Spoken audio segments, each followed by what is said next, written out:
السلام عليكم ورحمة الله وبركاته. قال رسول الله صلى الله عليه وسلم اتق دعوة المظلوم فإنها ليس بينها وبين الله حجاب.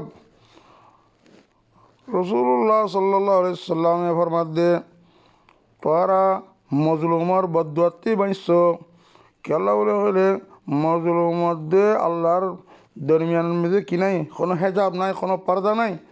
তারা আগত্য মতো আল্লাহ আসল লাগে এত আল্লাহ রওয়াহুল বুখারী শরীফ রওয়ায়াত এত আল্লাহ বেগুনে জুলুম কদিন খুদা মাইতে কত কিছু জুলুম আছে, চাঁবাইজারে জুলুম আছে, বিরাচলে জুলুম আছে, কত রকমের কোনো কিছু জুলুম হচ্ছে আল্লাহ হার কেউ আল্লাহ মুসলমান আর বেগুনের মাসুক আল্লাহরে ধরাইয়ে জুলুম জুলুম করে দিন আল্লাহ আল্লাহ মজলুমত যে কিনে কোনো হেজাব নাই আল্লাহ তোমার শেয়ার করে দিবেন।